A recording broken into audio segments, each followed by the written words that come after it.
Hello everyone. I hope आप सभी अच्छे से होंगे एंड आई होप कि आप सबकी प्रिपरेशन अच्छे से जा रही होगी। तो चलिए आज का नया यूनिट स्टार्ट करते हैं, नया सब यूनिट स्टार्ट करते हैं from the course BEd and course title school management. उसके फर्स्ट यूनिट में हमने ऑलरेडी फर्स्ट 2 सब यूनिट्स अपलोड किए हैं। ये है उस यूनिट का third sub unit that is constituents of educational management, जिसमें planning, organising, controlling, administration and supervision आता है। तो चलिए देखते हैं हम constituents of educational management. First is educational management जो है वो इन्वॉल्व करता है वेरियस कॉन्स्टिट्यूएंट्स, ताकि वो वर्क टुगेदर करें, एक साथ मिलके काम करें, ठीक, ताकि जो वहाँ का एडमिनिस्ट्रेशन है या एजुकेशनल इंस्टीट्यूशन है उसकी इम्प्रूवमेंट हो। ठीक, उसके लिए डिफरेंट इसमें कॉन्स्टिट्यूएंट्स आते हैं, जैसे प्लानिंग होगी, ऑर्गेनाइजिंग होगी, कंट्रोलिंग, एडमिनिस्ट्रेशन या सुपरविजन। ये सारे सिलेबस में दिए गए हैं, तो हम ये एक एक करके पढ़ेंगे। जिसमें फर्स्ट आता है प्लानिंग। प्लानिंग में हम सिंपली समझ सकते हैं कि हम इसमें प्रॉपरली जो गोल्स हैं उनको सेट करते हैं, फिर उनको हमें किस वे में अचीव करना है वो हम इसमें देखते हैं। चाहे इसमें करिकुलम डेवलपमेंट की बात की जाए या डिफरेंट प्रोग्राम्स जो हैं उनको डिज़ाइन कैसे किया जाए वो हम इसमें देखते हैं।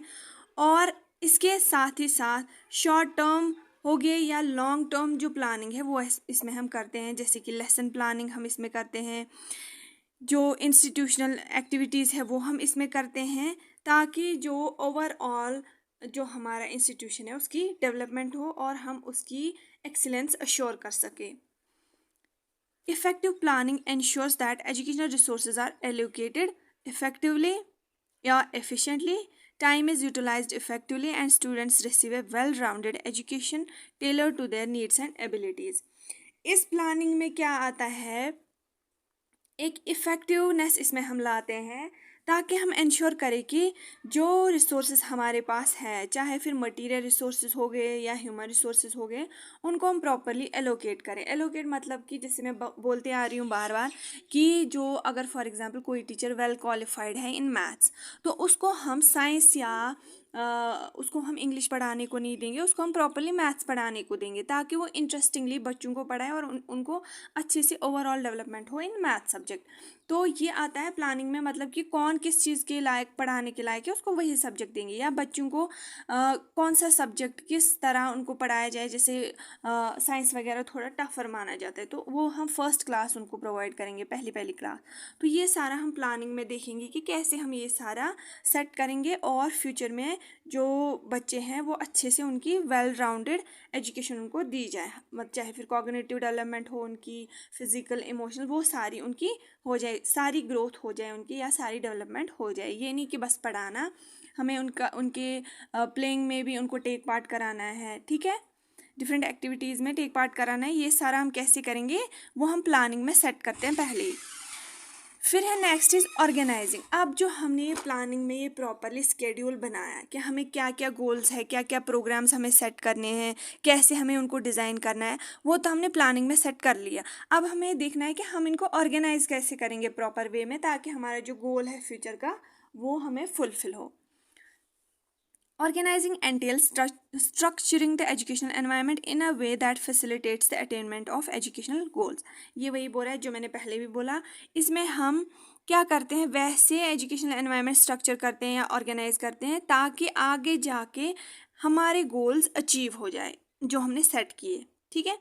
इसमें ऑर्गेनाइजिंग आता है किस चीज़ का हम ऑर्गेनाइज करेंगे, इसमें चाहे फिर फिजिकल स्पेस हो स्कूल की, वो हमें ऑर्गेनाइज करना है। मीन्स कि जो क्लासरूम है उसमें कितने बच्चे हम एलोकेट कर सकते हैं वो हमें देखना है, कहीं पे ओवर क्राउड ना हो जाए क्लास में वो हमें देखना है।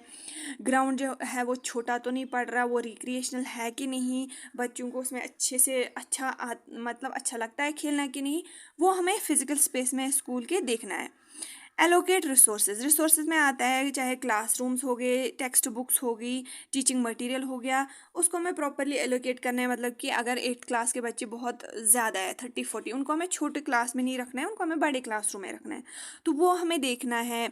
या टेक्स्ट बुक सबके लिए हैं अवेलेबल लाइब्रेरी में या नहीं, वो हमें देखना है। टीचिंग मटेरियल अच्छे से अवेलेबल है हमें कि नहीं, वो भी हमें देखना है। मीन्स कि ये सबको हमें ऑर्गेनाइज करना है। And establishing system and procedures for administrative tasks.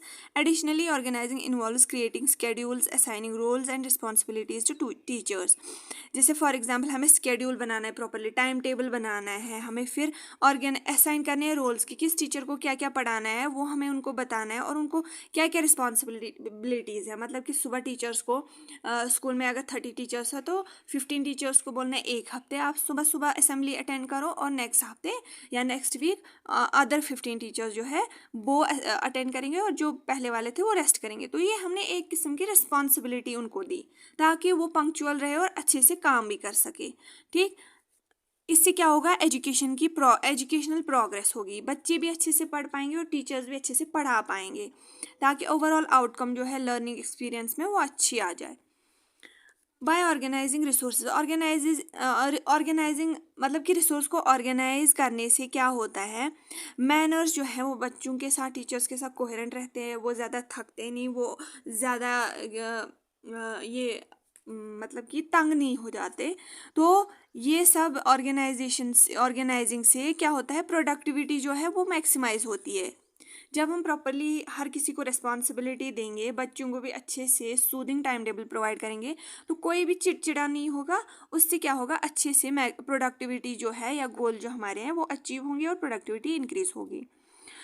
अब आता है कंट्रोलिंग सेगमेंट। कंट्रोलिंग सेगमेंट में क्या करते हैं हम, इसमें मॉनिटर किया जाता है, मीन्स कि एग्जामिन किया जाता है। मतलब कि जो लीडर है वो प्रॉपरली देखेगा कि प्रोग्रेस हो रही है कि नहीं, हमारे एजुकेशनल गोल्स फुलफिल हो रहे हैं कि नहीं, बच्चों की डेवलपमेंट सारी एंगल से हो रही है कि नहीं, उसमें हम प्रॉपरली असेस करते हैं।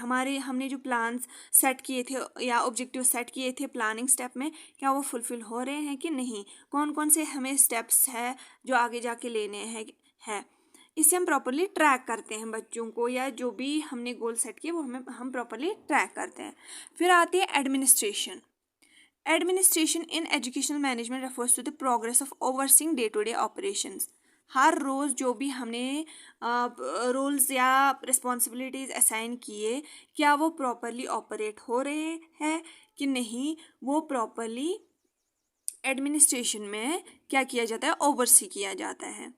इसमें बजटिंग भी आती है, हमारे पास फाइनेंशियल रिसोर्सेज है कि नहीं। जैसे हमने इस बारी हमारे पास फाइनेंसेस है कि हम ओनली 30 टीचर्स को अपॉइंट कर सकते हैं, तो हमें ये करना है कि हम उन्हीं 30 टीचर्स को यूटिलाइज भी करें वो ह्यूमन रिसोर्सेज, और उनको प्रॉपरली सैलरी भी दे पाए, ना कि उससे ज़्यादा। बजटिंग भी हमें देखनी है। Staffing, scheduling and maintaining facilities, हमें प्रॉपरली मेंटेन रखनी है फैसिलिटीज़ बच्चों के लिए, चाहे फिर कूलर वगैरह हो, वॉशरूम्स वगैरह हो, ताकि जो डिफरेंट पॉलिसीज़ गवर्नमेंट बनाती है वो भी हमें रेगुलेट करनी है इस एडमिनिस्ट्रेशन में। ठीक है, ताकि स्मूथ फंक्शनिंग हो ओवरऑल।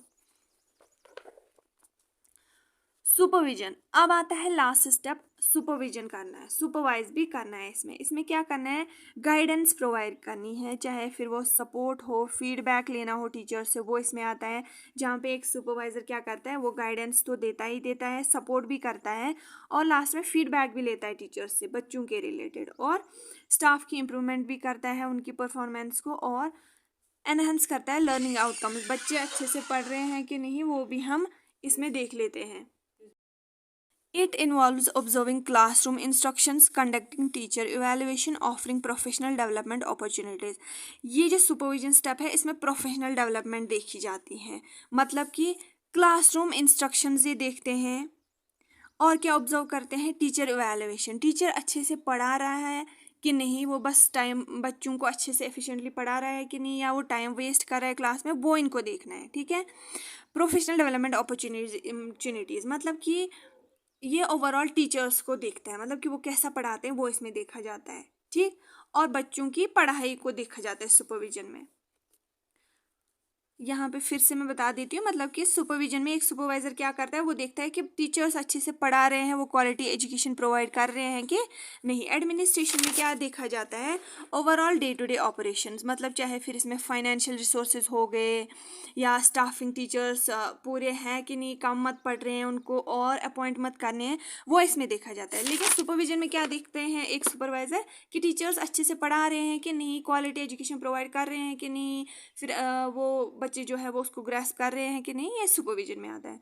तो ये था आज का हमारा topic, that is constituents of educational management, means कि इसमें planning, organising, controlling, administration and supervision आता है। ठीक, तो चलो ये था आज का हमारा topic. Thank you so much for watching this video till here. All the best for exams. आपको वीडियो अच्छा लगा, आपकी थोड़ी बहुत हेल्प हुई या 100% हेल्प हुई, तो उसी हिसाब से आप लाइक करें इस वीडियो को, शेयर करें, सब्सक्राइब करें एंड कमेंट करें in a positive way. Once again, आप वीडियो पढ़ते हैं लेकिन सब्सक्राइब नहीं करते, तो सब्सक्राइब करके जाइए, आपका फ़ायदा ही होगा फ्यूचर में। At last, once again thank you and all the best for your exams.